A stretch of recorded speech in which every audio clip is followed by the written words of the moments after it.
sans pour autant être déjà mais avec une diminution de l'applicature de la peau et un aspect œdémacié qui peut donner cet aspect de doigt boudiné sans qu'il y ait encore de doigts effilés. Donc vous avez ici un exemple, ici un autre exemple. Ça touche en général les doigts en premier, puis le dessus de la main, voire les avant-bras. Et puis, secondairement, au bout de plusieurs années d'évolution, quelquefois quelques mois, on peut avoir une atteinte rétractile, donc avec une peau qui se durcit, qui devient adhérente au plan profond et qui, du coup, va déformer les doigts plutôt en flexion, ce qu'on appelle une déformation en flessum, et avec un signe qui est connu qu'on appelle le signe de la prière, où en fait les doigts ne peuvent pas être jointifs quand on fait le signe de la prière, comme vous le voyez ici, hein. Cet espace n'est pas normal parce que les doigts ne peuvent pas être bien étendus. Alors, vous avez ici un aspect de sclérodactylie assez classique. On devine une télangiectasie d'ailleurs qui est ici. Et puis, comme vous pouvez le voir, on peut avoir des anomalies pigmentaires qu'on voit déjà qui sont secondaires à la sclérose, comme ici où c'est un petit peu plus blanc. Et puis, des anomalies des ongles dont on va reparler. Alors, cette sclérose cutanée, on va voir qu'elle atteint dans différents sites sur le corps. Au niveau des extrémités, on a parlé des doigts, voire des avant-bras, mais quand on a une atteinte des doigts et des avant-bras, on peut aussi avoir une atteinte du visage et c'est responsable en fait d'une disparition des rides et par contre de la survenue de rides autour de la bouche, de rides ce qu'on appelle radiaires, autour de la bouche, avec un nez effilé parce qu'il y a une sclérose. L'autre conséquence, donc ici vous voyez bien, juste avant que je vous parle de l'ouverture de la bouche, vous voyez bien ici ces rides qui sont autour des lèvres et qui sont liées en fait à l'induration de la peau et qui fait qu'avec les mouvements de la bouche, eh bien, ça fait des rides qui sont un petit peu plus profondes, des rides plutôt d'expression. Et puis, vous voyez qu'en fait, cette sclérose peut rétrécir l'ouverture buccale et cette ouverture buccale se mesure entre les deux incisives, donc entre le bas de l'incisif du haut et le haut de l'incisif du bas. Et on peut mesurer l'évolution de la sclérose en mesurant cette ouverture buccale qui peut diminuer et poser des problèmes aux patients et aux patientes pour les soins bucco-dentaires, notamment pour se laver les dents le matin, ou pour les soins dentaires chez un dentiste. Alors, la sclérose, elle peut être beaucoup plus diffuse, toucher plus que les bras, enfin les mains, les avant-bras et le visage, et toucher le tronc, comme vous voyez ici chez cette patiente. Et vous voyez d'emblée que ça donne des anomalies pigmentaires, surtout chez les patients à peau pigmentée. Donc là, une peau noire, mais même sur des peaux moins foncées, on peut avoir des anomalies pigmentaires hétérogènes avec une pigmentation que l'on dit en poivre et sel, hein, puisqu'on a des dépigmentations sur les zones les plus scléreuses. Et surtout, ce qu'entraîne aussi cette sclérose cutanée, c'est qu'il y a une sclérose au niveau des annexes. Alors, les annexes de la peau, c'est les follicules pilosébacés, c'est-à-dire c'est les glandes sudorales où il y a aussi les poils. Donc, ça peut entraîner une dépilation parce qu'il y a une sclérose du follicule pileux. Ça peut aussi entraîner une sécheresse cutanée parce qu'il y a une diminution de la sécrétion du sébum naturel parce que les glandes sébacées sont atrophiées, prises dans la sclérose. Alors, on peut aussi, je ne l'ai pas montré ici, mais on peut avoir aussi une sclérose au niveau de la peau du cuir chevelu. Et comme sur le corps, eh bien, cette sclérose du cuir chevelu peut s'accompagner d'une perte de cheveux, puisque le follicule pileux n'est plus fonctionnel ou moins fonctionnel en tous les cas. Donc voilà les anomalies pigmentaires dont je vous parlais, hein, qui peuvent toucher toutes les zones scléreuses, même les avant-bras également. Là, ici, vous voyez, ça se voit particulièrement sur le haut du dos de cette patiente, que je remercie d'ailleurs de m'avoir autorisé à utiliser sa photo. Et puis, vous voyez aussi que de temps en temps, il peut y avoir un petit éclaircissement des cheveux. Chez cette dame aussi, on voit ici qu'il y a une diminution de la densité des cheveux en regard de la sclérose et des anomalies pigmentaires. On peut aussi avoir des atteintes scléreuses au niveau buccal. C'est beaucoup moins connu, beaucoup moins évalué, mais néanmoins, ça peut être présent avec un épaississement du frein de la langue. Alors le frein de la langue, c'est ce qui est en dessous de la langue quand vous soulevez la langue. Quand ça devient plus dur, eh bien, ça peut entraîner des difficultés à mobiliser la langue dans la bouche, et notamment au moment de l'alimentation. Il peut y avoir aussi des brides et puis une disparition des reliefs. Comme on a une disparition des rides sur la peau, on peut avoir une disparition des reliefs au niveau des muqueuses et une rétraction de la gencive aussi à cause de la sclérose qui peut mettre à nu les collets des dents. Et vous savez que ça, c'est en fait une atteinte des gencives qui peut occasionner des problèmes dentaires et des déchaussements dentaires. Souvent, à cette sclérose intrabuccale, comme pour la sclérose cutanée qui est associée à une sécheresse cutanée, bien la sclérose intrabuccale peut s'associer à un syndrome sec qui peut être lié soit à la sclérose, soit à une pathologie associée qui est le syndrome de Gougerot-Sjögren qui peut accompagner la sclérodermie. Alors la sclérose, elle atteint aussi le lit de l'ongle. Donc le lit de l'ongle, c'est toute la partie de la peau qui est sous l'ongle, qui est collée à l'ongle. Et puis, elle peut toucher aussi la matrice de l'ongle. La matrice de l'ongle, c'est une partie que vous ne voyez pas, qui est sous la peau, complètement connectée à la peau, et qui est à peu près à cet endroit-là, et qui, en fait, est responsable de la pousse de l'ongle. Donc, quand il y a une sclérose des doigts, et notamment en péri-inguinal, autour de l'ongle, eh bien, ça peut entraîner des ongles qui, en poussant, vont se déformer. Et vous voyez ici un aspect que l'on dit, ou ici, on le voit très bien, en bec de perroquet. C'est une description que vous comprenez bien, hein, ça fait comme un bec, car les ongles sont un peu décollés, un peu épaissis et un peu raccourcis. Ça peut donner également ce qu'on appelle une hyperkératose ici. Vous voyez, c'est cet aspect un peu jaune, un peu épaissi de la peau qui peut être très sec et qui se traumatise assez facilement. Ces atteintes inguinales ne sont pas non plus très bien connues et ont été bien documentées récemment par l'équipe de Rouen. Alors la sclérose, elle a deux types d'évolution. Soit cette évolution-là, donc les zones en noir sont les zones préférentiellement atteintes, pas obligatoirement, mais préférentiellement atteintes par la sclérose.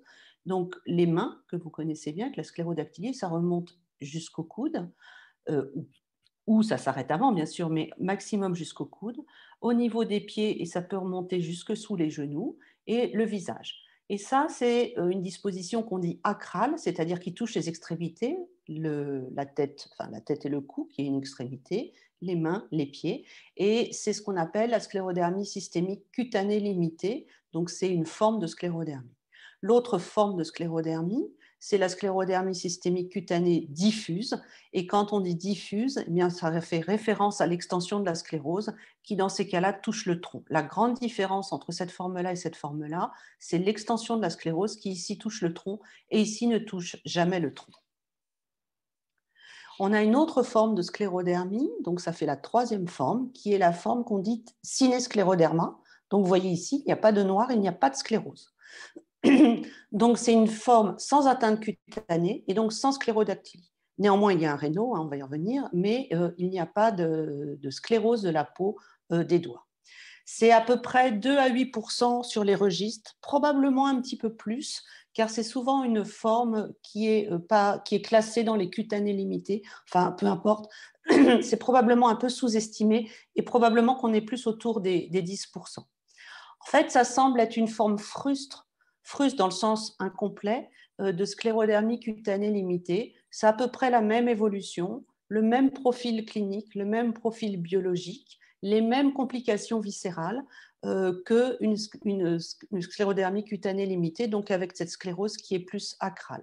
Cependant, les ulcères digitaux semblent moins fréquents dans cette forme, et on le comprend puisqu'il n'y a pas de sclérose au niveau des doigts, eh bien, il y a certainement une résistance meilleure à l'ulcération de la peau. Alors, comment évolue la sclérose cutanée? On sait que, enfin, vous le savez, la sclérodermie commence généralement par un phénomène de Raynaud qui peut survenir plusieurs années avant la sclérose cutanée ou plusieurs années avant la première complication viscérale, notamment, par exemple, je pense au reflux, hein, qui est la complication la plus fréquente. Et donc, c'est intéressant de voir quand la sclérose commence, est-ce que ça va s'aggraver tout le long de la maladie? Est-ce que ça va être au début et puis après se stabiliser? Et donc, il y a eu plusieurs études qui ont été faites là-dessus. Et en fait, la sclérose se met en place, on va dire, dans les 2 premières années. On va le voir après sur les diapos suivantes. Et après, a tendance à plus trop bouger. Et qu'est-ce qui peut prédire que dans les 2 ans, la sclérose va s'étendre? Eh bien, c'est quand la maladie évolue depuis peu de temps, donc au début de la maladie. Quand on est plus loin, on sait que ça va moins évoluer, que le score de Rodnan, qui est un score qui permet aux cliniciens, en palpant la peau à différents endroits du corps, de donner un chiffre entre 0 pour la synéscléroderma, pas de sclérose, à 51 qui est une sclérose qui serait complète, eh bien, c'est un score qui est de Rodnan qui est d'emblée moyen, c'est-à-dire que finalement, il est d'emblée un petit peu entre les deux. Et on sait que c'est ceux-là qui vont évoluer, pas ceux qui sont d'emblée très, très importants parce qu'ils vont avoir tendance à ne pas évoluer, ou ceux qui sont d'emblée très bas qui ne évolueront probablement pas, mais ceux qui vont évoluer le plus vite, c'est ceux qui sont avec un score de Rodnan moyen. L'atteinte articulaire également est un signe qui laisse penser qu'il y a un risque d'extension de la sclérose et surtout le syndrome inflammatoire. Alors ça, c'était une étude qui avait été faite dans les équipes françaises également. Et vous voyez qu'en fait, les atteintes cutanées, elles restent, et les ulcères digitaux d'ailleurs, sont essentiellement dans les premières années. Et finalement, quand on dépasse les 2 ans, eh bien, le risque de sclérose, la sclérose s'étend, diminue, et même elle a tendance à régresser. Le pic de Rodnan, ça c'est le Rodnan, c'est vraiment au début de la maladie. Ça, c'est un autre schéma qui finalement redit la même chose. C'est une étude que vous voyez un petit peu plus récente. Donc, il y a plusieurs profils évolutifs, peu importe. Ce que l'on voit, c'est qu'après 2 ans, ça illustre la sclérose, c'est le score de Rodnan. Après 2 ans, vous voyez qu'il y a une tendance à la diminution de tous les scores. Quand on a d'emblée un score de Rodnan élevé, eh bien, vous voyez qu'il peut diminuer même et pas du tout augmenter, euh, ou il peut régresser au bout de 2 ans. Et puis, vous voyez que pour les scores moyens, on a différents profils évolutifs. Donc, ce qu'il faut retenir, c'est que la sclérose, elle est le plus souvent maximale au bout de 2 ans de maladie. Alors, comment on peut traiter cette sclérose? C'est un sujet difficile. Il n'y a pas de traitement miracle et les études sont compliquées parce que spontanément, la sclérose va avoir tendance à se tasser avec le temps, voire régresser.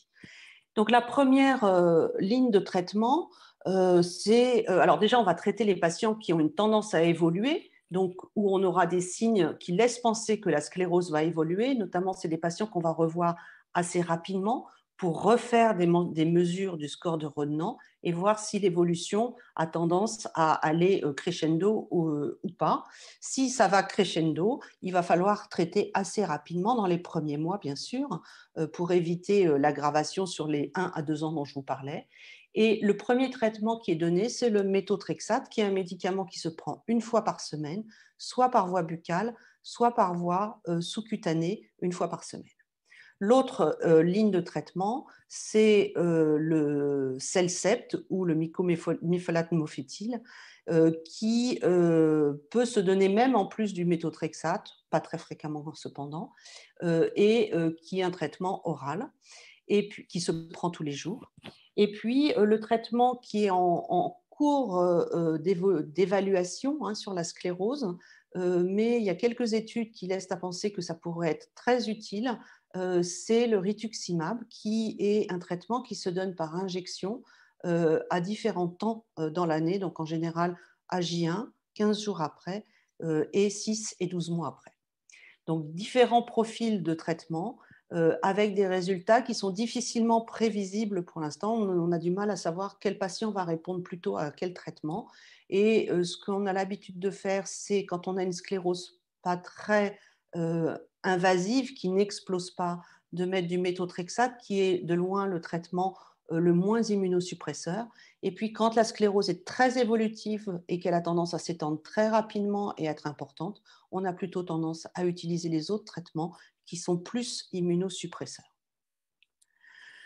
Après, Ça, c'est le traitement, on va dire, étiologique, le traitement médicamenteux. Maintenant, il y a beaucoup de médicaments, enfin de mesures annexes qui peuvent soulager la qualité de vie, car la sclérose, comme je vous le disais, entraîne une sécheresse cutanée, voire une sécheresse buccale, des rétractions, des rides, des diminutions de l'ouverture de la bouche. Donc ça, c'est des éléments qui peuvent altérer énormément les soins dentaires, l'alimentation, la qualité de vie finalement des patients. Donc qu'est-ce qu'on peut utiliser? Alors, contre la sécheresse, on utilise les émollients. Alors, l'émollient, c'est le terme savant pour dire en fait des produits graissants. Donc, on utilise des savons qui sont doux, il ne faut pas agresser la peau. Le peu de sébum qui arrive à être bien sécrété, il faut surtout le respecter. Donc, on utilise des produits qui ne vont pas décaper la peau. Donc, on bannit le savon de Marseille qui est fait pour laver le linge mais pas la peau. Et on utilise des savons dits dermatologiques ou savons sans savon ou des savons de bébé. Donc, il y a plusieurs formules. Là, je vous ai mis 2 marques, mais il y en a d'autres. Et surtout, ce qu'il y a de très bien là sur le marché actuellement, c'est des huiles lavantes, donc qui ne sont pas du tout agressives et qui lavent et qui en même temps déjà commencent à hydrater. On peut utiliser des hydratants buccaux. Ça existe en gel, ça existe en spray. Donc là, je vous ai mis 2 gammes qui proposent des hydratants buccaux quand on a un manque de salive.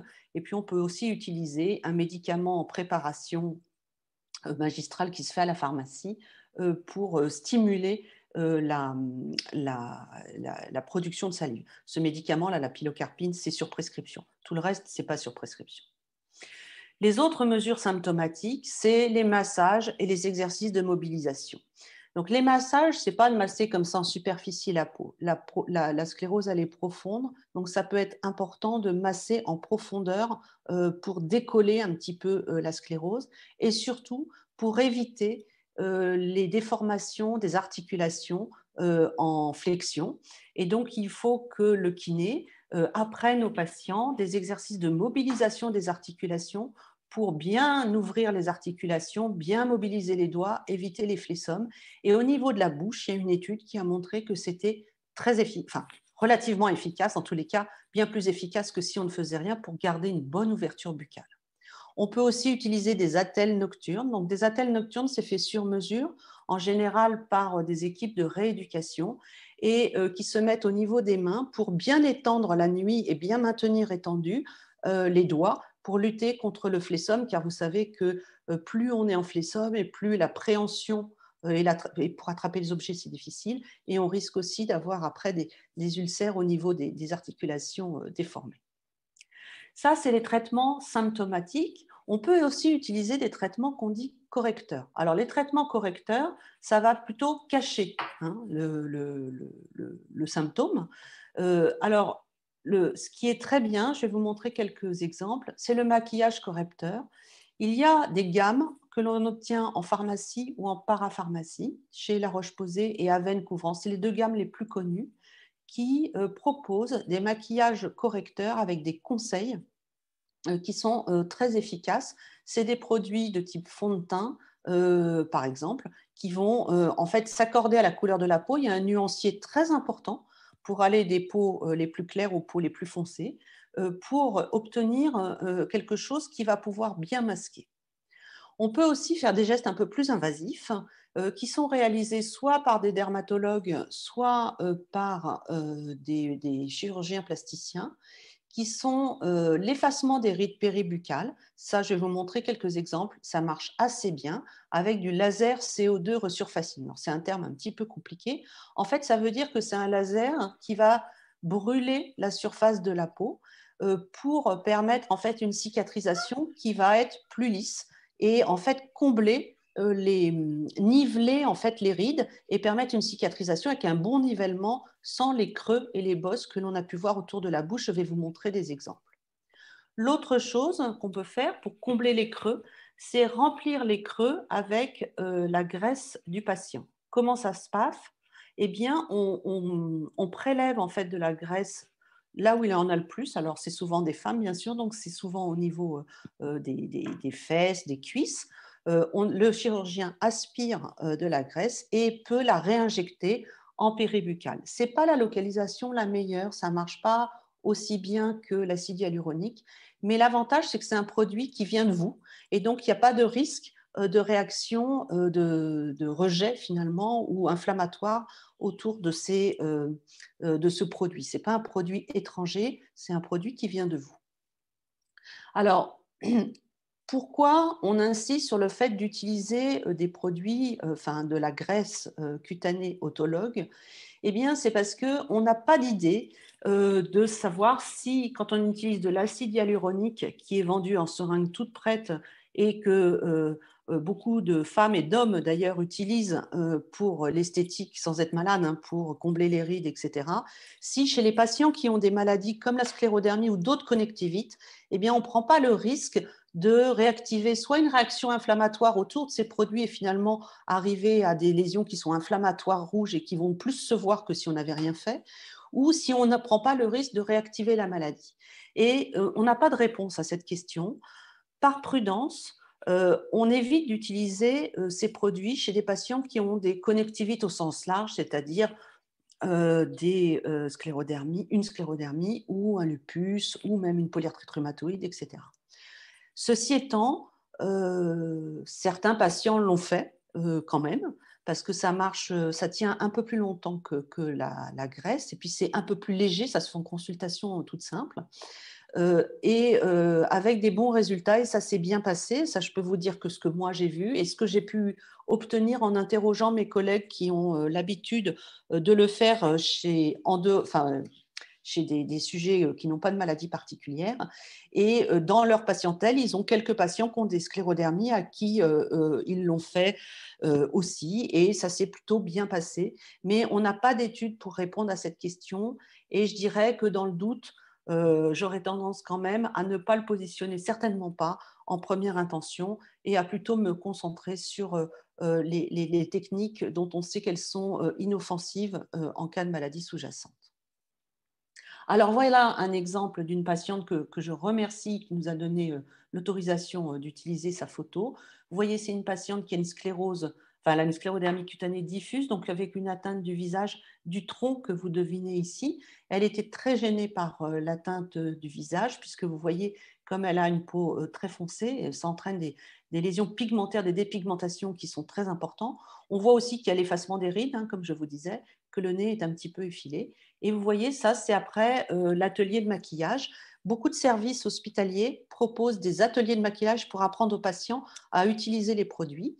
On a à notre disposition des produits qui sont prêtés par les grandes marques qui font en pharmacie ces produits de maquillage, et on les essaye, on montre aux patients comment faire. Enfin, c'est pas nous, c'est une socio-esthéticienne qui fait ça très bien, et les patients repartent en général avec une liste de courses de produits qui leur vont bien et qu'ils pourront utiliser s'ils le souhaitent. Voilà un autre exemple, non pas sur une sclérose, mais sur des télangiectasies, chez une patiente que je remercie aussi. Et vous voyez que les télangiectasies étaient très gênantes, très récidivantes chez cette patiente. Et avec le maquillage, on arrive à obtenir un résultat esthétiquement très satisfaisant. Alors, pour le laser, voilà un exemple. Alors, ce n'est pas non plus forcément une panacée totale, mais on peut le refaire plusieurs fois. Donc, vous voyez ici des rides péribuccales importantes, et vous voyez ici, après, je crois que c'était à peu près 6 mois après, le laser. Je vais vous montrer d'autres exemples où on a un effacement des rides. En fait, le laser a brûlé ici autour. Donc les premiers jours, c'est une brûlure, hein, donc c'est un peu affichant. Il faut pas avoir d'obligation familiale ou sociale. Et puis en cicatrisant, en fait, il y a une sorte de lissage des rides. Voilà un autre exemple. Donc là, c'est le docteur Barrett qui m'a fourni ces diapositives. Et vous voyez ici donc des rides péribuccales chez une patiente qui avait une sclérodermie.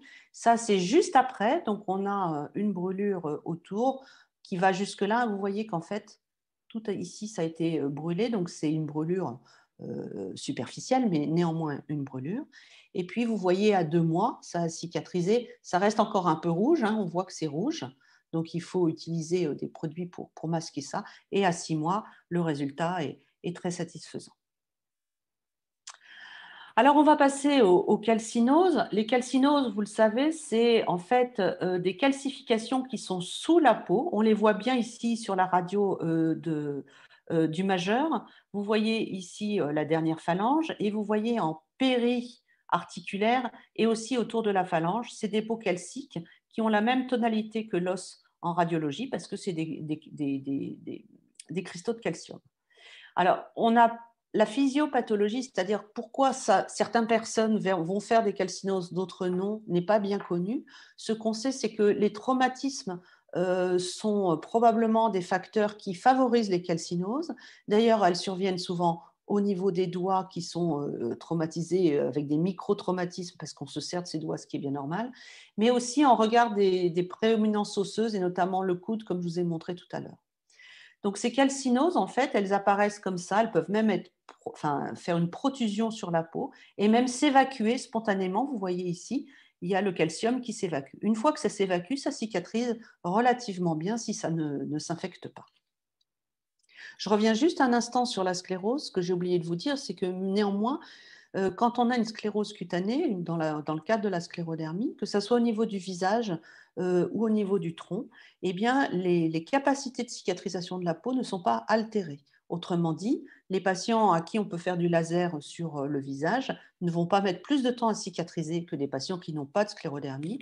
De même, vous savez bien que sur le tronc, si on fait une incision, par exemple, pour poser un porte-à-4 ou une chambre implantable, eh bien, ça va cicatriser tout à fait normalement. Donc, la cicatrisation dans la sclérose n'est pas gênée. Quand au niveau des doigts, la cicatrisation peut être retardée et altérée, ce n'est pas tant à cause de la sclérose, c'est surtout à cause de l'atteinte vasculaire sur laquelle on va revenir tout à l'heure. Alors voilà une calcinose en regard, vous voyez, d'un coude. Hein. On voit bien que cette calcinose-là, elle est en train de s'évacuer. Et puis, vous voyez ici ces doigts, ça peut faire ce qu'on appelle des pseudo-tumeurs. Hein. Donc, c'est des espèces d'amas en fait, de calcium qui peuvent déformer les doigts et être très gênants pour la manipulation fine des doigts. Vous voyez ici, d'ailleurs, euh, en, en aparté, une cicatrisation d'un ulcère digital qui a cicatrisé, qui laisse ces petites cicatrices hyperkératosiques, c'est-à-dire un peu cornées, qui accrochent un petit peu, qui sont le mode de cicatrisation fréquent des plaies au niveau des doigts des patients qui ont une sclérodermie. Alors les calcinoses, comment on peut les prévenir? Les prévenir, on ne sait pas. On ne sait pas les prévenir. On évite les traumatismes, bien sûr, mais enfin c'est plus facile à dire qu'à faire. Et on n'a pas de traitement préventif. Et malheureusement, le traitement curatif n'est pas non plus excellent. Vous voyez, là, je vous ai mis une des recommandations internationales de prise en charge thérapeutique. Donc, on peut proposer l'exérèse chirurgicale qui est à double tranchant, car à la fois, si on enlève la calcinose, on peut être soulagé quelques semaines, mais le fait d'avoir enlevé la calcinose crée un traumatisme et peut recréer une calcinose derrière, qui des fois peut être même supérieure à celle qu'on a voulu enlever. Donc le traitement chirurgical, il est à discuter au cas par cas. On peut utiliser les inhibiteurs calciques que vous connaissez, comme par exemple le tildiem ou le diltiazem, qu'on utilise aussi pour le rénal, sans qu'on ait une grande preuve de leur efficacité. Et on peut utiliser la colchicine. Alors la colchicine, c'est un médicament qui est commercialisé pour les crises de gouttes et qui est efficace sur les calcinoses, mais les calcinoses inflammatoires. De temps en temps, les calcinoses peuvent avoir une poussée inflammatoire très douloureuse et la colchicine permet de passer ce cap, mais ce n'est pas un traitement que l'on va donner au long cours car ça n'a pas d'intérêt particulièrement sur le traitement de la calcinose une fois qu'elle est installée, qu'elle n'est plus inflammatoire. Alors, il y a d'autres traitements dont on discute en ce moment. On n'a pas de preuves, mais on peut utiliser le rituximab, comme je vous disais, dans la sclérose, qui est un médicament qui s'injecte par voie intraveineuse à certains moments dans l'année, sans qu'on ait de preuves de son efficacité. On peut aussi faire des injections intralésionnelles de thiosulfate de sodium. Alors, c'est un nom compliqué pour un produit très simple qui est très, très bien toléré, qui est un produit en fait, dont la propriété est de solubiliser les cristaux calciques. Donc, on essaye en intralésionnel d'injecter ce produit pour solubiliser les calcinoses. Ça peut marcher sur des grandes calcinoses, sur des petites calcinoses et surtout au niveau des doigts. C'est extrêmement douloureux. Donc, également à discuter au cas par cas en fonction de la localisation. Alors, on va venir aux télangiectasies, donc aux lésions vasculaires. Donc, vous voyez ici ces télangiectasies que vous connaissez, qui touchent essentiellement le visage, les doigts et les lèvres, comme vous le voyez ici. Ce sont des télangiectasies que l'on appelle en motte, parce que tout le monde a des télangiectasies, ça fait partie de la physiologie normale de la peau, mais les télangiectasies normales sont toutes fines.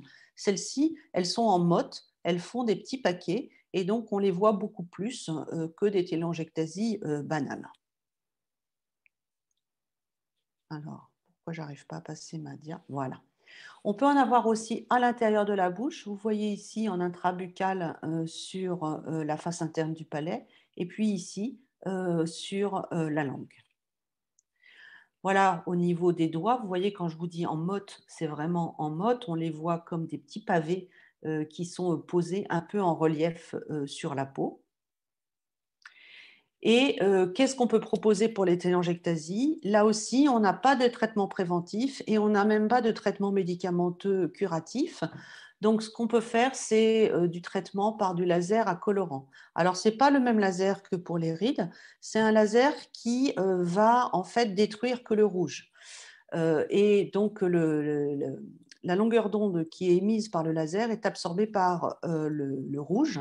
Donc, ça sera assez inflammatoire et pareil, en post-laser, c'est assez impressionnant parce qu'on a l'impression d'être brûlé, mais finalement, ça ne touche que les vaisseaux. C'est ce qu'on utilise aussi d'ailleurs dans les angiomes chez les enfants.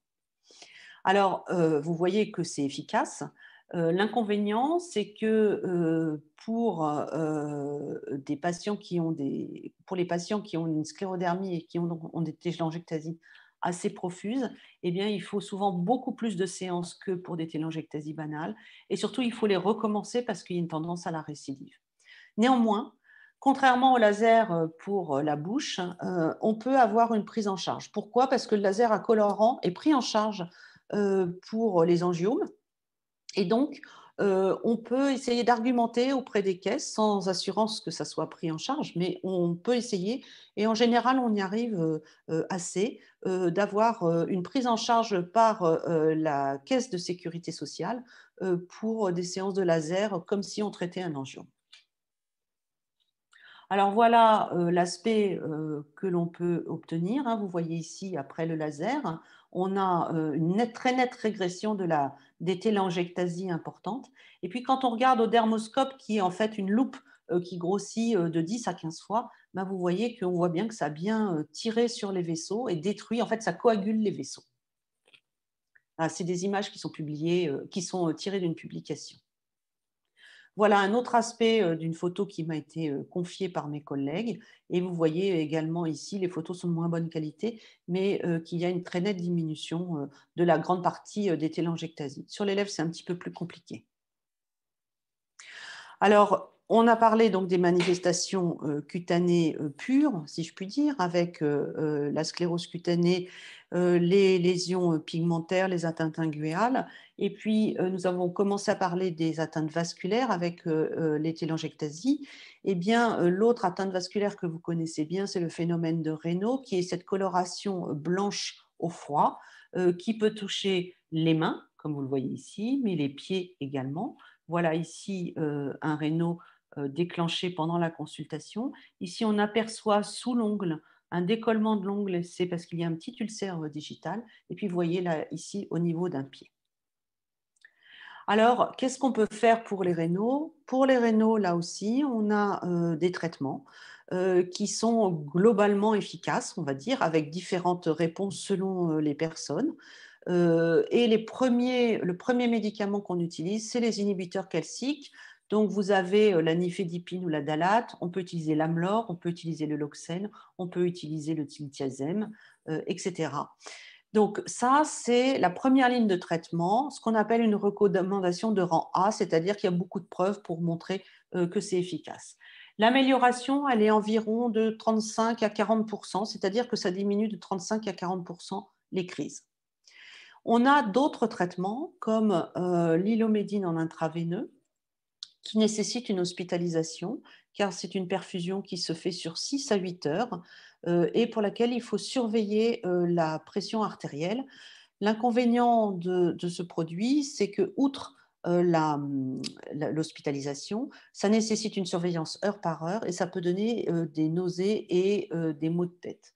Mais sinon, l'efficacité, elle est à peu près identique à celle des inhibiteurs calciques. Ce que l'on fait, c'est qu'on hospitalise les patients pour le faire pendant 5 jours et on prend le relais par les inhibiteurs calciques après. On utilise rarement les deux la même semaine parce que sinon la tension baisse un peu trop fort. L'avantage aussi, c'est que ce traitement sur 5 jours peut avoir une certaine rémanence et donc améliorer les patients alors qu'on n'a fait que 5 jours de perfusion sur plusieurs semaines. Alors, les nouvelles recommandations disent qu'en cas d'échec des inhibiteurs calciques, on peut utiliser le sildenafil qui n'a pas l'autorisation de mise sur le marché pour, le Raynaud, mais qui néanmoins sur les méta-analyses semble donner des résultats intéressants, et éventuellement la fluoxétine qui est un antidépresseur, mais avec des résultats extrêmement quand même décevants.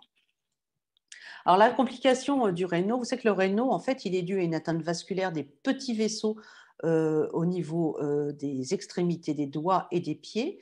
Ces petits vaisseaux qui sont altérés, on peut le voir en capillaroscopie. Et chez les patients qui ont une sclérodermie, eh bien, il y aura une tendance à une diminution du nombre de vaisseaux et à une dystrophie des vaisseaux, ce qui fait que les vaisseaux ne font plus leur travail normal, c'est-à-dire de bien oxygéner le revêtement cutané. Et donc, il peut y avoir des ulcérations digitales, c'est-à-dire que soit à l'occasion d'un traumatisme, soit spontanément, eh bien, se forme une petite plaie qui va avoir un peu plus de temps à cicatriser car les vaisseaux irriguent beaucoup moins la peau. Si vous voulez, la plaie va jouer comme une épreuve d'effort. Quand on parle du cœur, on dit que quand on fait un effort, on sollicite plus le cœur. Ben là, c'est pareil, on fait une plaie, donc ça sollicite plus la vascularisation pour cicatriser. Le fait de cicatriser, c'est comme une épreuve d'effort pour les vaisseaux et qui y arrivent ou qui n'y arrivent pas très bien. Et donc, du coup, la cicatrisation peut être retardée. Donc, vous voyez ici une ulcération qu'on appelle ischémique, hein, qui est typiquement au niveau pulpaire. Comme ici, on a une calcinose, ici on a des ulcérations qui ont l'air ischémiques, mais ici on devine une calcinose. Et on peut avoir aussi des ulcérations qui sont liées au traumatisme, liées aux déformations des doigts et qui sont liées en fait à des traumatismes récurrents, même des micro-traumatismes. Voilà d'autres exemples. Ici, la cicatrisation qui est un peu kératosique, un peu cornée, comme je vous disais. Donc, il faut déterger, enlever cette croûte pour voir s'il y a une ulcération active ou pas en dessous. Voilà aussi un mode de cicatrisation. Vous voyez qu'ici, ça peut entraîner aussi des délabrements un peu plus importants. Et puis ici, un patient qui avait plusieurs, comme c'est souvent le cas, une atteinte sur plusieurs doigts. Alors, les ulcères digitaux, vous connaissez bien le sujet. Vous avez participé à beaucoup d'essais thérapeutiques qui ont eu lieu ou d'études observationnelles qui ont eu lieu ces dernières années. Et ces ulcères digitaux, vous savez que ça altère énormément la qualité de vie. D'une part, parce que c'est relativement fréquent, hein, on en retrouve finalement chez entre un tiers et la moitié des patients ont eu un ulcère digital au cours de leur maladie. Ils sont souvent précoces, comme on l'a vu, souvent multiples, et 70% d'entre eux surviennent dans les 5 premières années. Et ils sont multiples dans 40% des cas, donc environ dans un tiers des cas. La cicatrisation, elle peut être longue, jusqu'à, vous voyez, presque 3 mois, et les récidives sont fréquentes. La complication la plus importante, c'est l'infection, qui peut se manifester comme un aspect très sec, noir, ou comme une infection avec du pus qu'il faudra traiter de façon urgente. C'est une urgence médicale. Et ça a un impact majeur, c'est douloureux. Je n'ai pas parlé de la douleur, mais évidemment, c'est douloureux.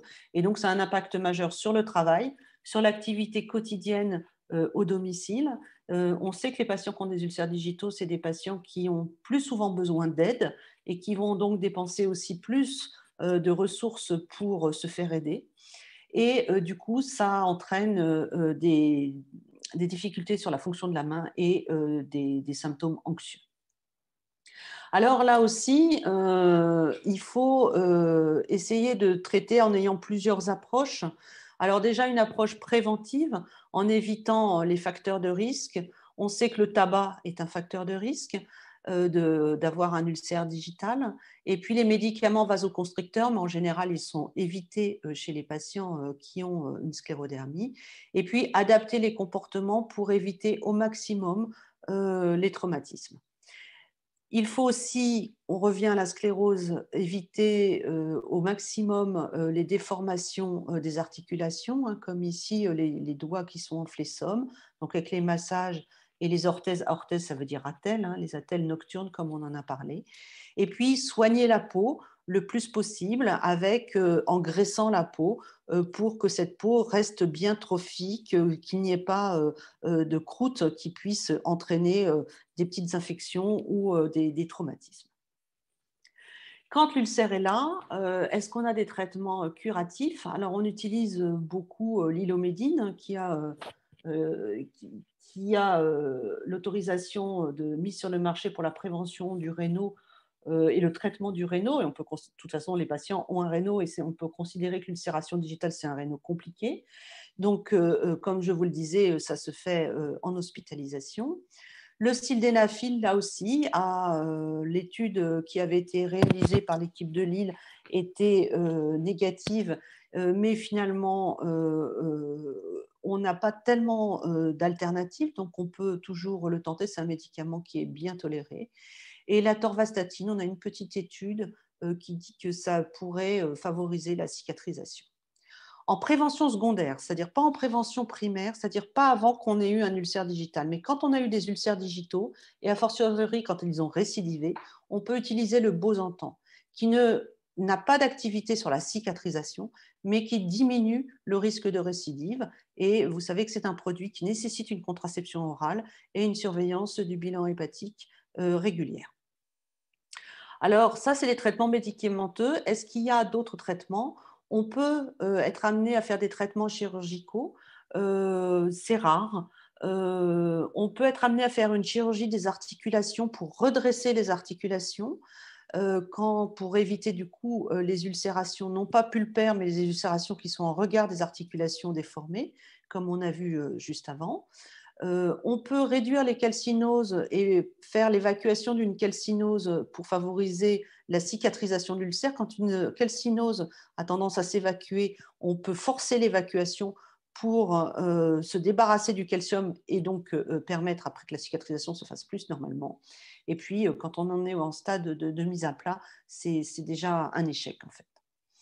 Donc, qu'est-ce qu'on fait en première intention? On fait les inhibiteurs calciques, on fait l'Ilomédine, comme je vous en ai parlé, et éventuellement, de temps en temps, dans certaines équipes, on peut donner de l'aspirine en espérant favoriser la fluidification du flux sanguin et améliorer la circulation, l'oxygénation tissulaire, sans qu'on ait de preuves que ça soit efficace. Attention à l'aspirine avec le reflux. Il faut avoir un traitement anti-reflux et pas que ça soit toxique sur l'estomac. Alors, quand on a un ulcère digital, on a vu les traitements pour essayer d'accélérer ou de prévenir, enfin d'accélérer la cicatrisation et de prévenir la récidive. Mais quand on a un ulcère digital, qu'est-ce qu'on peut faire comme traitement local?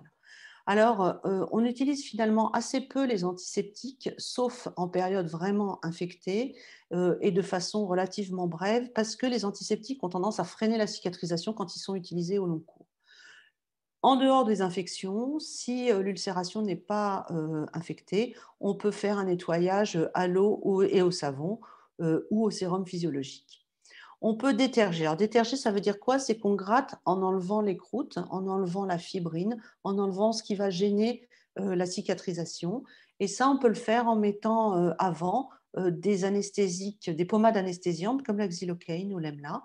On peut aussi le faire avec le Méopa, vous savez, c'est le gaz hilarant quand on est à l'hôpital. On déterge mécaniquement hein, avec des petites pinces, des petits bistouris, donc c'est l'infirmière qui le fait, mais c'est surtout indiqué quand il y a des calcinoses pour encore une fois évacuer la calcinose sous-jacente. Et puis on va utiliser des pansements. Donc je vous ai mis plusieurs pansements. Les pansements ont fait des gros progrès. Alors, ce n'est pas le pansement qui va cicatriser, hein, l'ulcération. Il va favoriser la cicatrisation, mais ce ne sont pas des cicatrisants, malheureusement. Néanmoins, ces pansements ont fait des progrès parce qu'ils permettent, d'une part, de calmer la douleur, de protéger la plaie et donc de diminuer le risque de traumatisme, de diminuer la douleur par l'occlusion simplement. Et ils permettent aussi de, de se déformer avec les doigts et donc de maintenir une activité des doigts. Alors, vous avez ici plusieurs marques. Ici, c'est du Mepilex Border. Peu importe, il y a plusieurs marques qui font ça, qui sont ce qu'on appelle des hydrocellulaires. Donc, il y a Mepilex, Biatin. Donc là, vous l'avez dans plusieurs. L'avantage, c'est que ces pansements existent dans plusieurs formes et dans plusieurs tailles, ce qui permet de couvrir un coude, de couvrir, vous voyez, un dessus de main, ou même de mettre le pansement qui, celui-là, il est rectangulaire, de le mettre à cheval sur l'ensemble du doigt.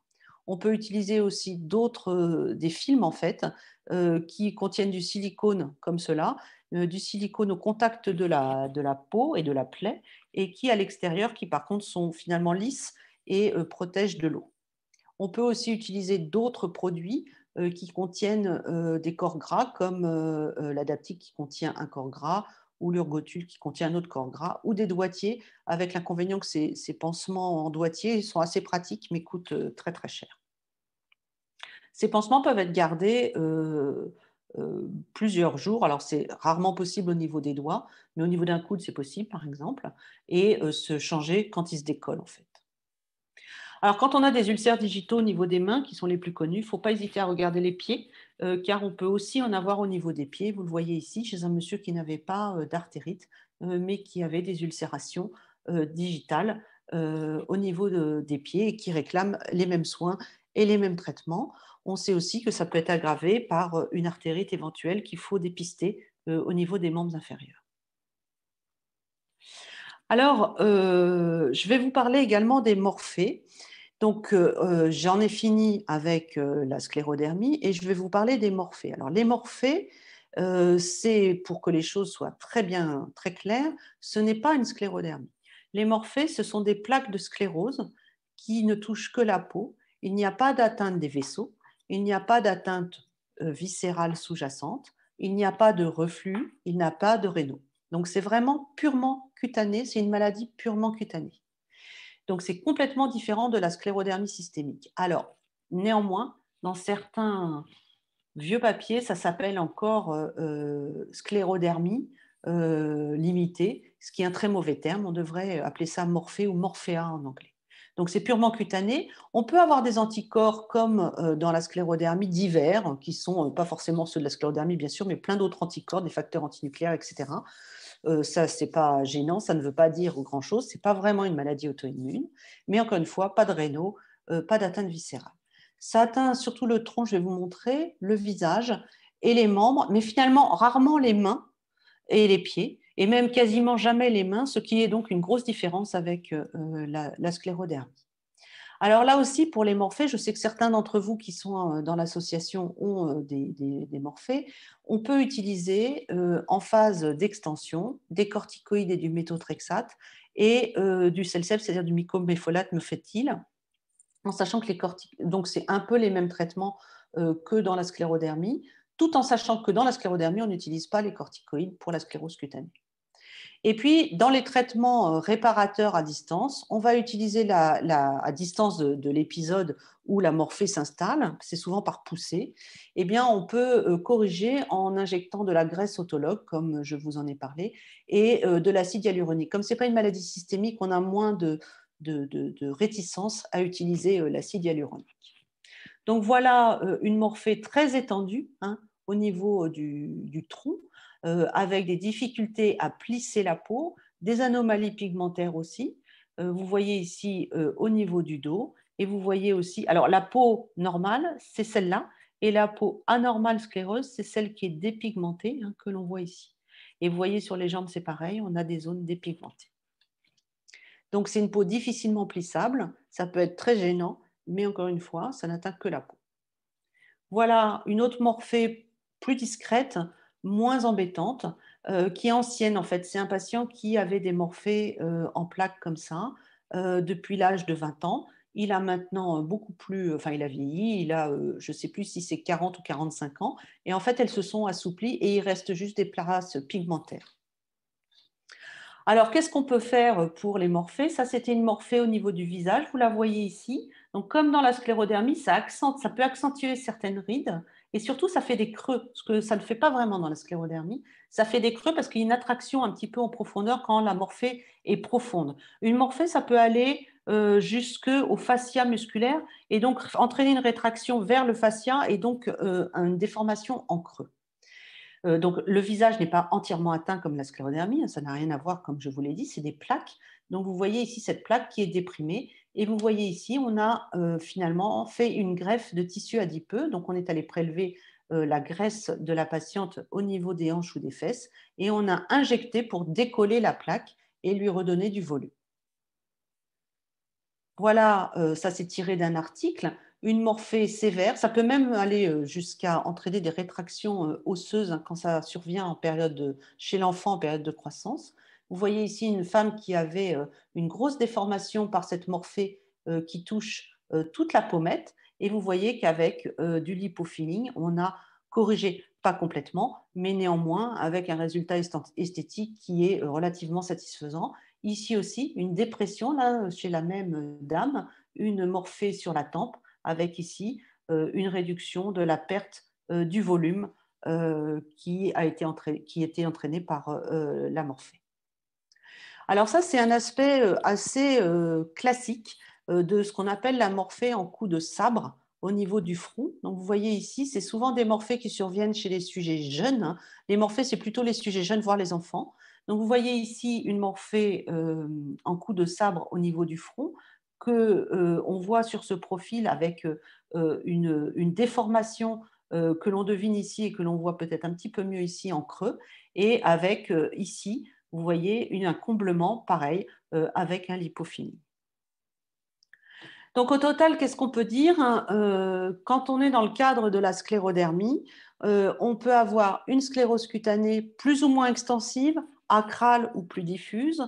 On peut avoir des calcinoses et on peut avoir des anomalies pigmentaires. Qu'est-ce qu'on peut proposer? Pour la sclérose cutanée, les traitements qui modulent l'immunité dont on a parlé, qui s'envisagent dans les phases extensives de la sclérose, pas quand la sclérose est installée, car on n'aura pas d'effet et on n'aura finalement que des effets secondaires des immunomodulateurs, mais pas d'effet sur la sclérose, quand la sclérose est installée. Et puis des traitements qui sont correcteurs, symptomatiques, et qu'il ne faut pas négliger, car ils améliorent la qualité de vie, que ce soit les émollients, donc ce qui permet de graisser la peau, les attelles, la kiné, le maquillage correcteur, et des choses plus esthétiques qui peuvent être faites en dehors de l'hôpital le plus souvent, le laser ou le filling. Le filling, ça veut dire remplir, hein, donc remplir les rides, que ça soit avec la graisse ou éventuellement avec d'autres produits. Les calcinoses, là, beaucoup moins de traitements satisfaisants, et puis les pansements qui peuvent être utiles. Dans les anomalies pigmentaires, c'est surtout le maquillage. Chez certains patients, on fait aussi des traitements par de la photothérapie, c'est-à-dire des rayons UV en cabine dermatologique avec une dosimétrie très précise, sans qu'on ait pour l'instant de grandes études qui permettent de dire si c'est efficace ou pas. Donc on l'essaye chez quelques patients. Pour les manifestations vasculaires, les télangiectasies, pas de traitement préventif ou de traitement curatif, mais des traitements correcteurs avec le maquillage ou le laser, qui est différent du laser pour les rides, c'est du laser à colorant. Pour le réno, beaucoup de traitements symptomatiques. Bien sûr, ces traitements, quand on les arrête, le réno a tendance à récidiver, mais il a tendance également, comme la sclérose, à se tasser avec le temps. Les inhibiteurs calciques, l'hylomédine, éventuellement le sildenafil. Et puis, on a fait un essai certains patients partout en France ont eu la gentillesse d'essayer dans cette étude qui s'appelait BRASS, où on a injecté du Botox dans les paumes en 4 points d'injection. Le Botox, ça paralyse les muscles qui sont autour des vaisseaux, et donc ça paralyse les vaisseaux. Et donc, ça évite qu'ils se spasment au froid. Et on attend les résultats de cette étude pour le mois de juin avec, je pense, une présentation des résultats qui sera faite dans le dernier trimestre de 2021. Les patients ont été inclus très vite, ils étaient très enthousiastes pour tester ce traitement qui peut être efficace pendant 3 à 6 mois. Donc, on a inclus très vite les patients, mais malheureusement, il y a eu l'épidémie de Covid, donc du coup, l'interprétation des résultats, la collection des données a été un petit peu retardée, raison pour laquelle les résultats ne seront connus que cette année, alors qu'on espérait les avoir l'année dernière. Et puis les ulcères digitaux, des traitements préventifs qui est le Bosantan quand on a eu plusieurs ulcérations digitales, des traitements curatifs comme l'Ilomédine, le sildenafil, et puis le Botox, on a dans la même étude regardé si ça accélérait la cicatrisation des ulcères digitaux, mais là, je n'ai pas la réponse non plus. Et puis les pansements qui sont non pas des cicatrisants, mais qui aident à cicatriser et à permettre de retrouver une fonctionnalité des doigts relativement, enfin, de calmer la douleur et de pouvoir se servir un petit peu des doigts malgré l'ulcération présente. Voilà, je vous remercie. Maintenant, je vais pouvoir répondre à vos questions. Alors, j'arrête le partage d'écran ou vous me l'arrêtez, Dominique? Oui, avec plaisir. Je m'en occupe tout de suite. Alors, si je veux bien. Ah, moi, je peux l'arrêter. J'ai vu. Voilà. C'est fait. Voilà. Voilà. Donc, merci en tout cas pour cette présentation très, très, très variée, on va dire, qui aborde beaucoup de sujets qui nous touchent toutes et tous. Donc, on va essayer de, Laurence et moi, de vous poser quelques questions. Donc, Laurence, je te laisse la parole pour les premières. Donc là, c'est les premières questions qui ont été recueillies au moment de l'inscription sur Internet. Donc, il y en a beaucoup auxquelles vous avez déjà répondu dans la présentation, mais il y en a quelques petites encore supplémentaires. Par exemple, qu'est-ce qui peut aider à réduire le gonflement des mains et les tensions du visage? Alors, les gonflements des mains, alors il y a plusieurs causes de gonflement des mains. Ça peut être la sclérose qui est débutante, hein, comme on en a parlé. Donc, c'est le traitement de la sclérose s'il y a une indication à traiter. Si c'est articulaire, ça peut entraîner des gonflements des doigts et pour autant, ce n'est pas la peau, là, c'est l'articulation. Donc, ça, c'est des traitements. Ça, on est dans le domaine plutôt de la rhumatologie. Et sinon, d'une façon générale, c'est la mobilisation, la kiné, le mouvement pour drainer et éviter qu'il y ait un enraidissement et une stase. Dans le cas de Morphée, est-ce que le traitement par immunosuppresseur peut stopper l'évolution des plaques? Alors oui, mais pareil que dans la sclérodermie, c'est quand on est dans une phase ascendante, hein, donc quand il y a une évolution. Des morphées qui n'évoluent plus, on sait que ça ne sert à rien de donner des traitements immunosuppresseurs. Donc quand les morphées sont installées et qu'il n'y a pas de nouvelles morphées qui surviennent, on sait que ça ne sera pas efficace. Néanmoins, avec le temps, la peau, comme dans la sclérodermie, la peau a tendance à se réassouplir.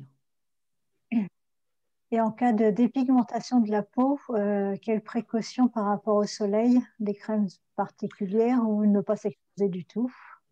Alors, en général, bien sûr, la peau dépigmentée est un peu plus sensible au soleil, mais on peut s'exposer en y allant progressivement pour ne pas entraîner un coup de soleil, mais on peut y aller de façon progressive en évitant de toute façon toujours hein, de s'exposer aux heures les plus ensoleillées, donc c'est-à-dire entre midi et 4 heures, pour éviter les traumatismes solaires qui peuvent entraîner à long terme des dégâts. Alors, il y a une autre des manifestations cutanées dont quasiment tout le monde connaît, c'est les démangeaisons. Oui. Qu'est-ce qu'on peut faire?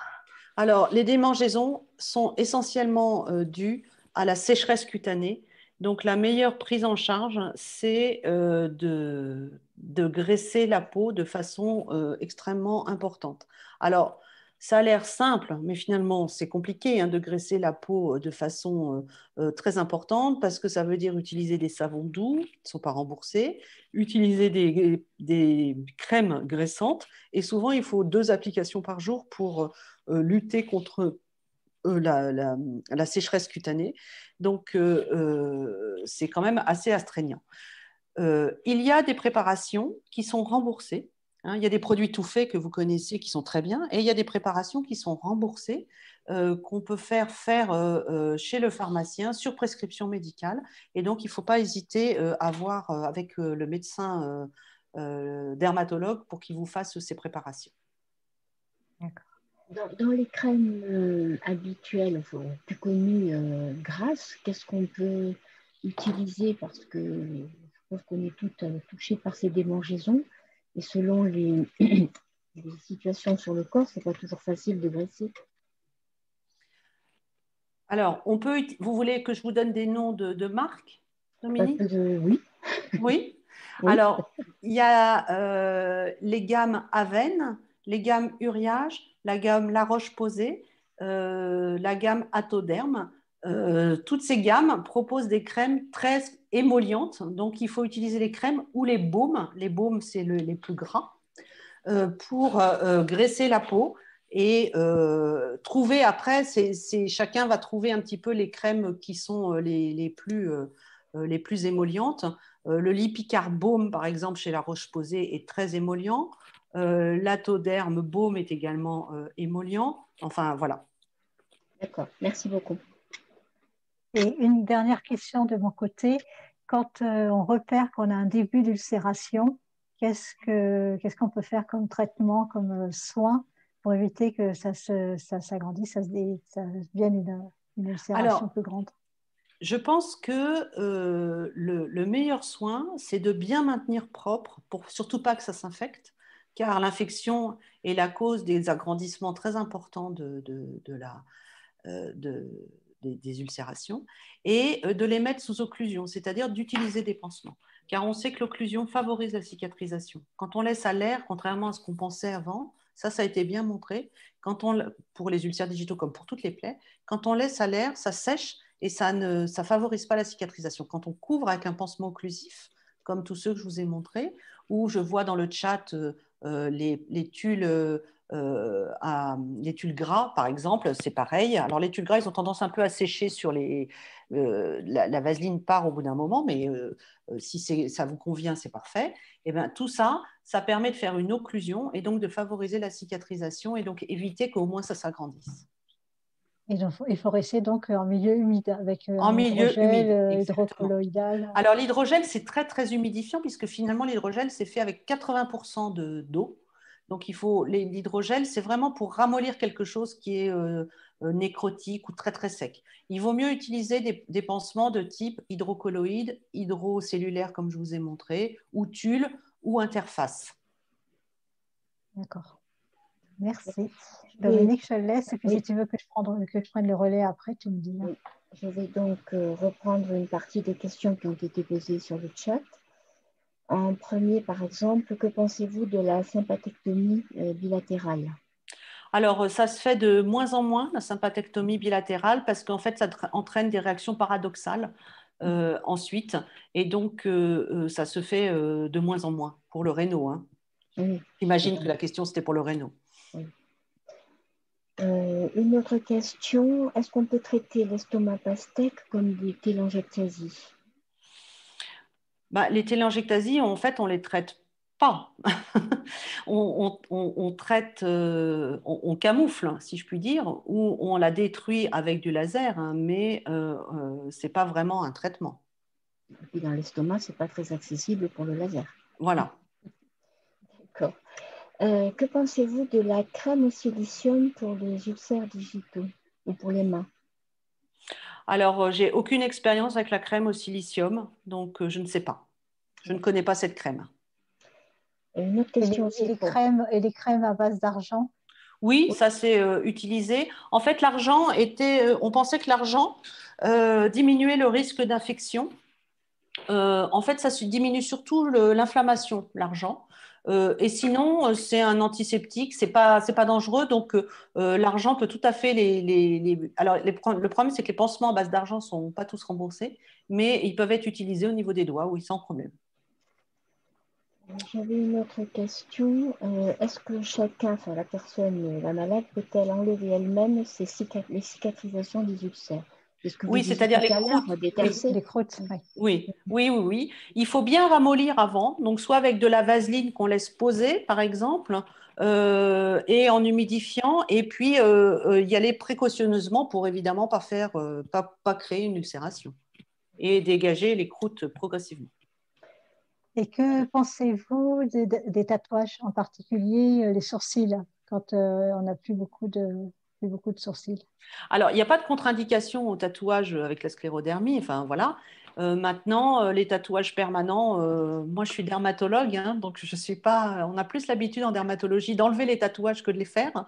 Donc, je trouve pas que ça soit un résultat esthétique très, très, très, enfin toujours très, très bien. Voilà, très bon. Il faut que ça soit. Donc voilà, j'ai pas de contre-indication médicale. Après, sur le plan esthétique, je trouve pas que ça soit forcément toujours extrêmement joli. Mais ça, c'est personnel. C'est personnel. Oui, oui. Et le LPG? Voilà, il y a plusieurs questions sur le LPG. PG. C'est vrai qu'on en avait parlé il y a quelques années. Aujourd'hui, c'est encore discuté. Donc, est-ce qu'on peut utiliser le LPG différentes parties du corps ou pas? Est-ce que c'est... On n'a pas de réponse à vous donner parce qu'il n'y a pas d'études qui sont faites, hein. Vous savez, tout ce qui est esthétique, finalement, ça manque d'études. Il y a eu des études avec le laser. Il y a eu donc qui montraient, voilà, comme j'en ai parlé sur les rides et sur les télangiectasies. Il y a eu des études sur la kiné de la bouche, hein, sur les mouvements. Mais après, les, les techniques, je dirais, moins médicales, finalement, il n'y a pas eu d'études et du coup, on n'a pas de réponse à donner. Je ne sais pas. Il y a quelques années, nous avions sollicité le laboratoire qui fabriquait, enfin, l'industriel qui fabriquait les machines LPG pour proposer une étude en double aveugle. Ils avaient refusé parce que les médecins du conseil scientifique le déconseillaient fortement avec la raison que que je ne connais pas si elle est validée ou pas, que ça activerait la fabrication de collagène. Or, on a quand même ce problème dans la sclérodermie. Est-ce que ça peut être Je, le cas? je n'ai pas de réponse. Je ne sais pas, Dominique. Malheureusement, je ne sais pas parce que c'est une technique que je ne connais pas du tout, en fait, qu'on n'utilise pas en milieu médical et donc je ne la connais pas.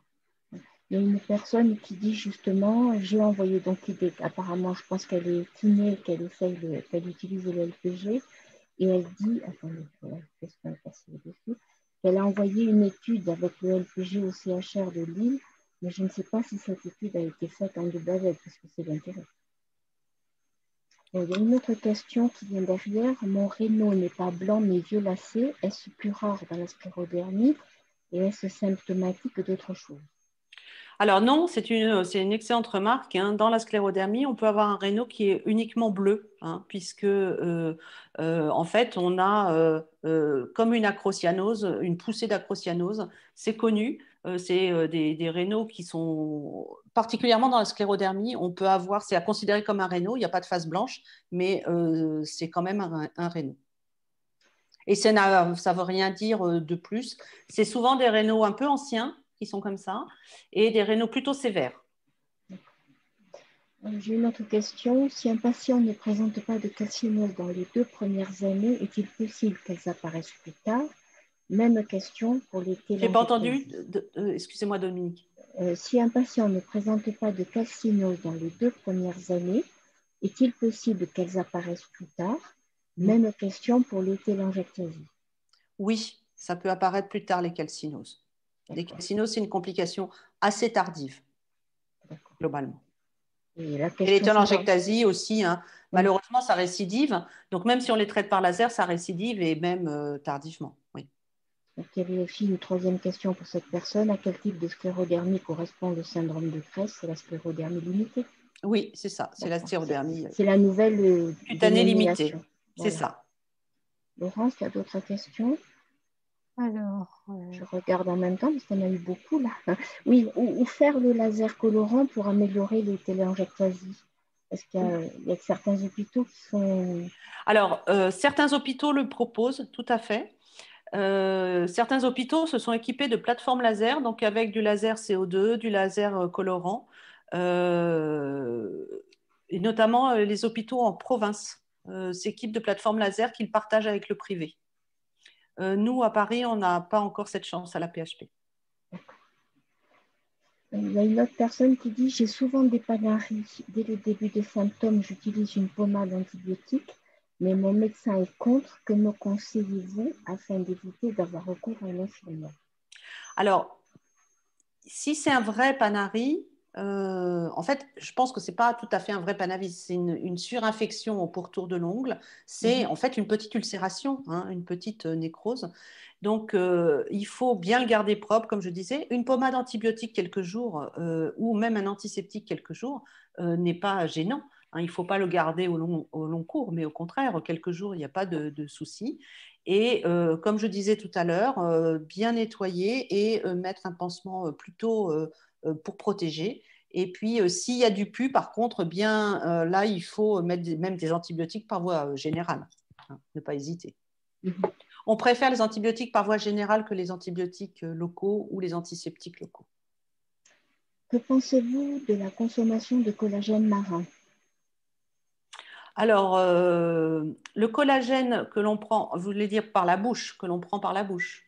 Je pense que oui, c'est une question sur le chat. Alors, le collagène marin à prendre par la bouche, c'est comme si vous pensiez que dans une voiture, en ouvrant le coffre, vous mettez l'essence dedans, vous refermez, ça va marcher. C'est parce que le collagène, il est métabolisé. Non, il y a pas je ne vois pas l'intérêt de prendre du collagène par voie buccale. D'accord. Les interventions rides buccales sont-elles remboursées? Je ne crois pas. Non. Alors, si, on peut faire une demande de prise en charge préalable. Mais est-ce qu'on l'obtient, la prise en charge? Oui, Oui. Ah ben, très bien. Alors, autant pour moi, tant mieux. Si c'est bien, en fait, il faut justifier de la difficulté d'ouverture de la bouche et d'une mauvaise Oui, c'est ça. alimentation et la difficulté des soins dentaires. Mm. Il faut que ce soit motivé dans la demande. On a plusieurs adhérentes qui l'ont fait et qui ont eu les soins pris en charge. Alors, Après, encore, la seule chose pour le laser, tout ce qui est esthétique, hein, c'est qu'il y a souvent des dépassements d'honoraires qui Il y a dépassement d'honoraires, oui. Voilà. Et ça, le chirurgien le précise dès le départ. Oui, il faut avoir un devis. Alors, on va encore prendre 2 ou 3 questions. Je suis atteinte d'une sclérodermie, c'est une scléroderma avec un Gaugerot. J'ai une sécheresse plus importante au niveau du visage et de la peau, comme du carton depuis la ménopause. Peut-il y avoir un lien? Et pour les couches plus profondes de la peau, un baume émollient est-il suffisant ou faut-il rajouter d'autres soins? Un baume, c'est ça? Plus émollient est-il suffisant ou faut-il rajouter d'autres soins?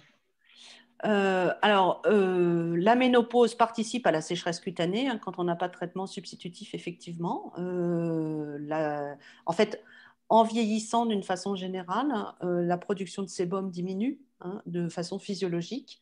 Donc, les patientes ou les patients qui ont une sclérodermie et qui ont déjà des problèmes de sécheresse cutanée, ça ne s'améliore pas avec l'âge et ça, c'est certain, et avec la ménopause, comme chez tout le monde. Et après, pour les couches profondes de la peau, en fait, les émollients, ils sont efficaces sur la partie superficielle de la peau, mais ça ne pénètre pas beaucoup dans la peau. Il y a quelqu'un qui dit qu'elle a eu les soins pour les rides buccales et qu'elle n'a rien payé pour sa part au CHR de Lille. Oui, alors ça, c'est quand il y a des plateformes laser dans les hôpitaux, comme je vous disais. On peut bénéficier en fait du laser, comme le colorant aussi pour les télangiectasies, au prix public en fait. Hein. Mais tout le monde n'est pas équipé. Laurence, tu as d'autres questions? Non, je regardais le chat en même temps, mais non, c'est... Oui, alors, je regarde, je vois aussi l'Aquaphor, Eucérine, Epithelial AH. Tout ça, je suis tout à fait d'accord. Cicalfate aussi, j'ai vu, Cicaplast. Tout ça sont des crèmes. Alors, Epithelial AH, Cicalfate, Cicaplast, c'est plutôt des crèmes cicatrisantes. Hein, donc, des crèmes qui vont en fait graisser les zones ulcérées, qu'on peut mettre sur les zones ulcérées, qu'on peut même mettre sur les muqueuses. Les autres crèmes dont je vous parlais tout à l'heure, c'est plutôt des crèmes émollientes grasses qui se mettent sur la peau, pas sur les ulcérations. Voilà. Et les bains de paraffine pour les mains? Oui, bah, la paraffine, c'est un peu comme la vaseline. Hein. Oui, c'est tout à fait graissant. Pas tous Après, ce n'est pas très pratique. C'est pas très pratique parce que c'est très gras et donc c'est pas très cosmétique. Voilà. Cosmétique dans le sens où quand on a fini d'être traité, ben c'est gras. Alors que les émollients plus modernes, plus sophistiqués, quand on les met, c'est absorbé par la peau, c'est fait pour, et on a un toucher qui n'est pas forcément gras après. Dans le cas d'une morphée coup de sabre, est-ce que l'aspect esthétique s'améliore après le traitement? Ah bah oui, puisque c'est fait pour ça. Le traitement On a correcteur, vu tout à l'heure. qui est le lipofilling, ça améliore, on le fait pour ça. Oui, oui, bien sûr. Ça comble surtout le creux, mais c'est quand même la demande esthétique qui est la plus importante. D'accord, je pense que nous allons conclure. En tout cas, merci pour toutes ces questions et toutes ces réponses surtout. Vous pouvez revoir cette conférence qui est enregistrée sur le site de l'association, je pense, demain. Ah, il y a une question. Que pensez-vous du Botox sur les lèvres? Je savais que ça allait vous plaire. Alors, en fait, alors d'abord, il n'y a pas de contre-indication à faire du Botox chez les patients qui ont des sclérodermies, puisque c'est un produit qui n'est pas permanent comme les autres produits qu'on peut injecter. Donc, il n'y a pas de problème, mais généralement, il n'y a pas vraiment d'indication. Et en fait, autour des lèvres, c'est pas suffisant. C'est plus sur les rides du front, etc. Mais le Botox sur une peau qui est déjà un peu fixée, ça va pas marcher parce que ça va pas pouvoir détendre. Hein.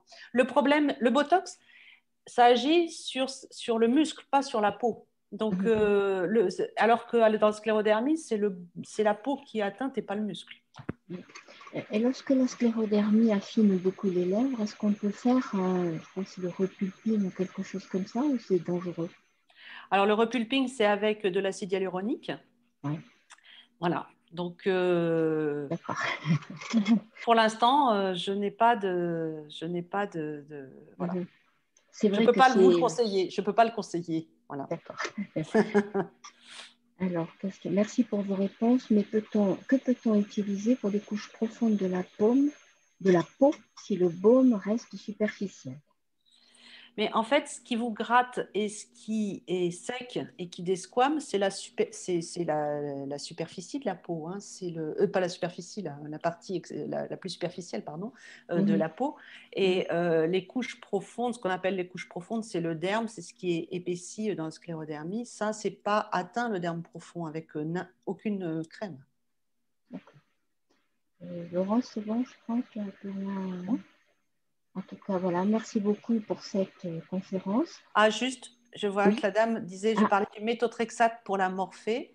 Alors, les traitements pour les morphées, pour le méthotrexate et éventuellement les corticoïdes qu'on associe, ça freine l'extension. Après, ça ne va pas redonner du volume. Hein, ça freine l'extension.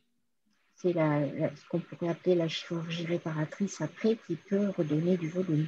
Voilà, ça freine, ça peut un peu améliorer, mais c'est surtout, ça empêche que ça continue d'évoluer, donc ça évite que ça recreuse, que ça s'étende ou que ça survienne à un autre endroit.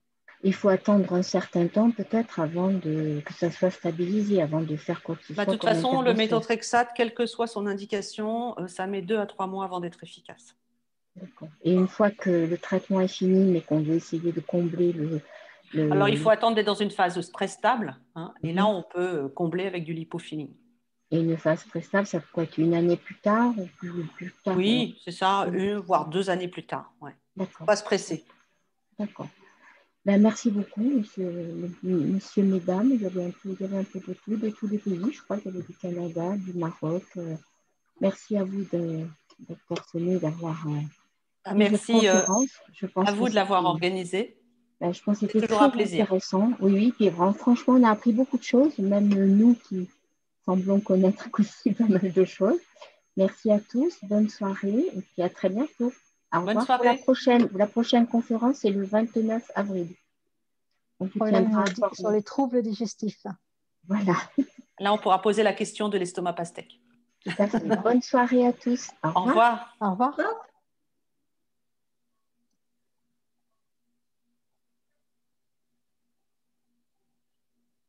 C'est fini, Pépé.